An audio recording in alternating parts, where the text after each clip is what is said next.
Pastor Ed here with Daily Devotions for Saturday, June the 17th, 2023. We were looking at that passage in Genesis and talking about Abram, who's, of course, going to become Abraham. Hebrews 11 talks about faith, and in that context talks about Abram. I'm just going to read two of the verses 1 and also verse 8. Hebrews says, "Now faith is the assurance of things hoped for, the conviction of things not seen." Let me repeat that.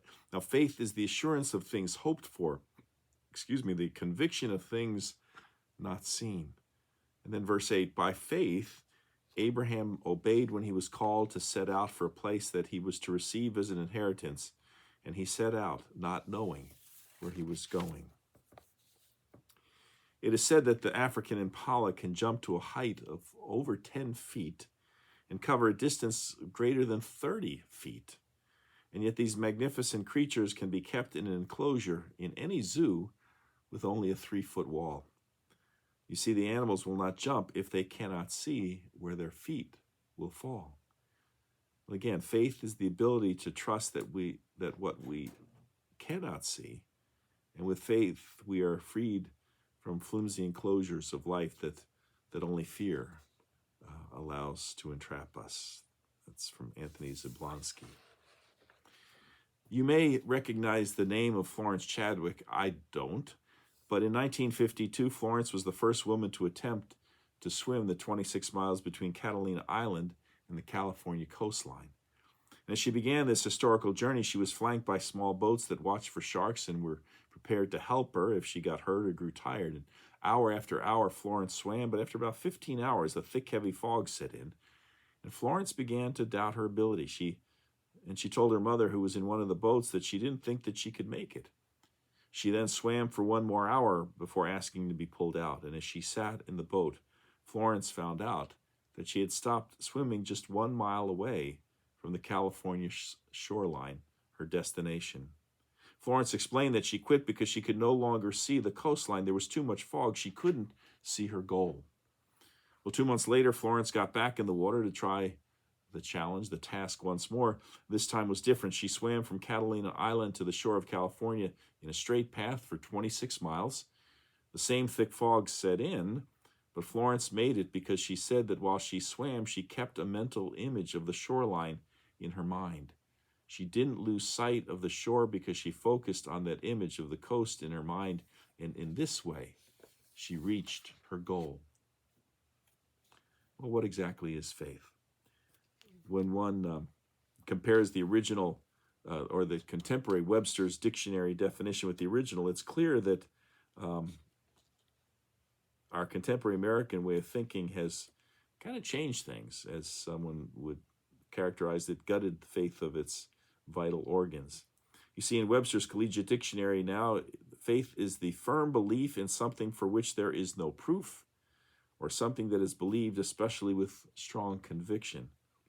But in contrast, Noah Webster's original dictionary in 1828 declared faith to be belief, the assent of the mind to the truth of what is declared by another, resting on his authority and veracity without other evidence. The judgment that what another states or testifies is the truth.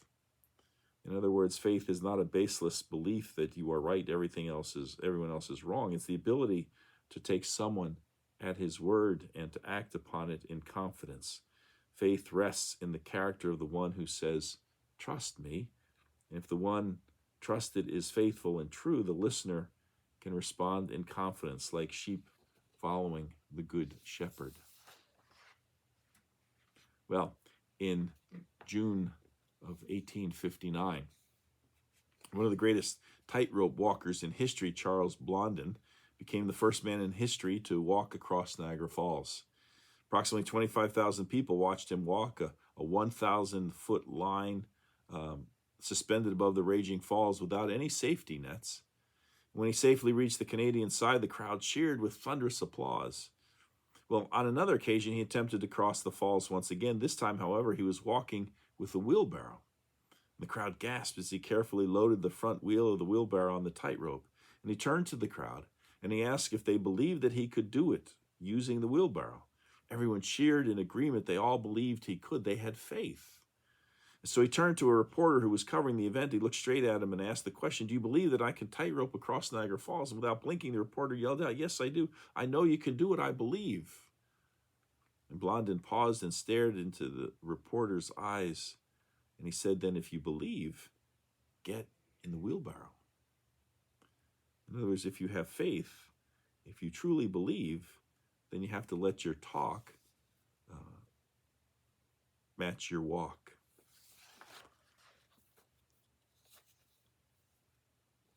Martin Luther said, "Faith sees the invisible, believes the incredible, and receives the impossible. Then it accepts the impossible, does without the indispensable, and bears the intolerable."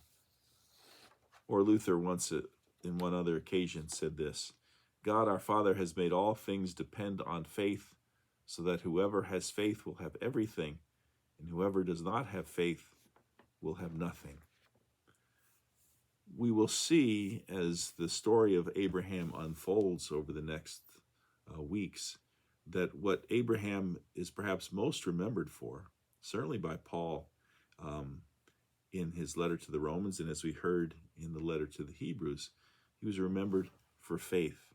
And it was by faith, not anything of his own doing, that made it possible for Abraham to experience and receive everything that God had promised. And that's why Abraham stands as this great reminder, this great model for us.